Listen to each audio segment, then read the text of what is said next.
মানুষের প্রতি ও মানবিকতায় ব্রতী এক এবং অদ্বিতীয় নাম হল শ্রী গোবিন্দ আচার্য।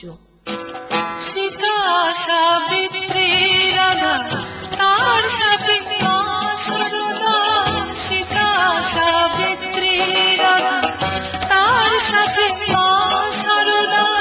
প্রণাম করিলে জপ যাবে দূরে অভিমান, জপ রঘুপতি রাম শিবকাল নাম জপ।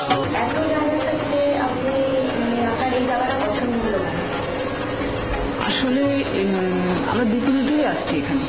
যেমন আমার এনার বাবা যখন ছিলেন তখনও আমার শ্বশুরবাড়িতে কিছু সমস্যা ছিল, আমার ননদের পড়াশোনার ব্যাপার, নানা রকম শারীরিক ব্যাপার।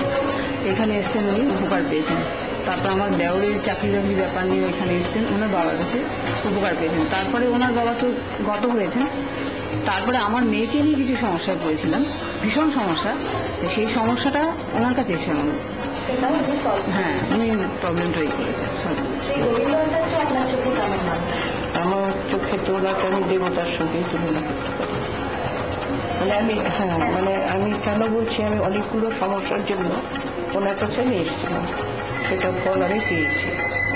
কারণ উনি একটা আলাদা ধরন, যত জ্যোতিষী দেখেছি তার মধ্যে থেকে ওনার আলাদা। উনি যেরকম কথাবার্তা যা বলেন তা খারাপ কিছু বলেন না। তাছাড়া উনি আমার গুরু, ওনার কাছে এসে আমার অনেক উপকারও হয়েছে। খারাপও কিছু করেননি, বা উনি এত কিছু দেনও না। আজকালটা জ্যোতিষী দেয় এই যে এত কিছু পড়তে হবে, এত কিছু করতে হবে, বা এত টাকা খরচা করতে হবে। ওনার কাছে এসে কোনো কিছু নেই। ওনাকে যা বলবেন উনি ওনার সাধ্যমতো বা আমার সাধ্যমতো উনি তার সাহায্য করে এবং এখনো করেও যাচ্ছে। এই জন্য ওনাকে খুব ভালো লাগে। আমি